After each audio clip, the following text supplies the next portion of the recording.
আমি রনিকা ঘোষ। সালমা আমাকে দিকিদি বলেই চেনে। কারণ হচ্ছে সালমা আমার কাছে প্রায় 30 থেকে 35 বছর ধরে আসছে। আর আমার কিন্তু অনেক বয়স হয়ে গেছে, কিন্তু এখনও অবধি আমার মনে হয় আমার চুলটা, আমার গ্রুপের যত বন্ধু আছে তাদের চেয়ে আমার চুলটা অনেক ভালো আছে।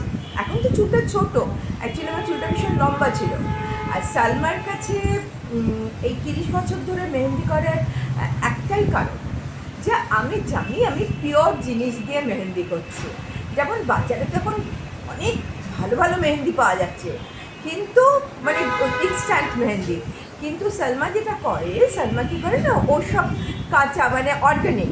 Organic means organic. আমরা যে বাজার থেকে অর্গ্যানিক মেহেন্দি কিনি তার উপরে ঠিক আমি ভরসা করতে পারি না, কিন্তু সালমা তো পুরো পাতা বেটে, কেশুদি পাতা বেটে, আমলকি বেটে, সব বেটে নিয়ে আসছে। এবং আমি দেখতে পাচ্ছি ও একটা মানে একটা মন্দ মতন তৈরি করে আনছে এবং সেটাই দিচ্ছে। এবং সেম রীতি ও এটা 35 ইয়ার্স ধরে করে যাচ্ছে।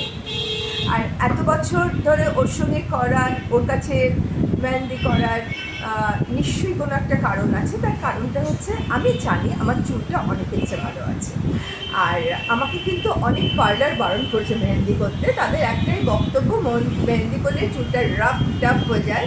কিন্তু আমার চুলটা তো অলরেডি সালমা এখন মেহেন্দি করছে, আমি দেখাতে পারছি না। আমার চুল কিন্তু ভীষণ সফট, মানে আমার চুলটাকে একটা ভালো করে গার্ডার দিয়ে বাঁধলেও গার্ডারটা বসে পড়ি, এরকম সফট। সো সালমার মেহেন্দিতে যে আমার চুলটা খুব রুক্ষ এরকম হচ্ছে, এরকম না। তা বলে আমি কখনো বলবো না যে ভীষণ ঘন হচ্ছে, তাও না। কিন্তু কি হচ্ছে, চুল পড়াটা অনেক মানে এই বয়সের যে পরিমাণে চুল পড়ে যায়, মানে একটা মেয়েদের তো আফটার 40s একটা হরমোনাল ডিসব্যালেন্স হয়, তখন তো অনেক চুল পড়া একটা সমস্যা থাকে।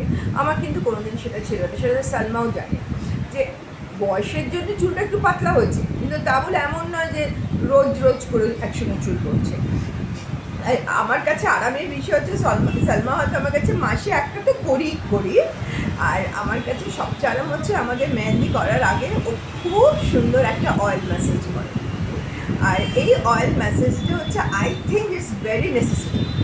কারণ হচ্ছে একটা মেহেন্দি করার আগে চুলটাকে যদি একটু স্মুথ করে নেওয়া যায়, আমাদের নার্ভগুলোকে যদি একটু সচল করা যায়, অয়েল ম্যাসেজগুলো কী হয়, আমাদের নার্ভগুলো একটু মাথার যে নার্ভ এন্ডিংসগুলো আছে বা যে নার্ভগুলো যাচ্ছে, এগুলোকে যদি সচল করা যায়, তাহলে কী হয় না, এই যে আমাদের রক্ত চলাচলটা অনেক ভালো হয়। এবং যেখানে রক্ত চলাচলটা ভালো হবে সেখানে ন্যাচারালি চুলের গ্রোথটা ঠিক থাকবে। তবে আমার চুল কিন্তু খুব তাড়াতাড়ি বেড়ে যায়, এটা সালমার হাতের গুণ এমনি জানি না, কিন্তু I am happy with Salma. আমি চেষ্টা করবো এটাকে কন্টিনিউ করতে। আর আমি কিন্তু অনেক ওকে রেফারেন্স দিয়েছি, বিকজ আমি নিজে উপকার পেয়েছি বলে আমার অনেক আত্মীয় স্বজন, বন্ধু বান্ধব অনেকের কাছে সালমা যায় এবং তারাও খুব হ্যাপি। Thank you.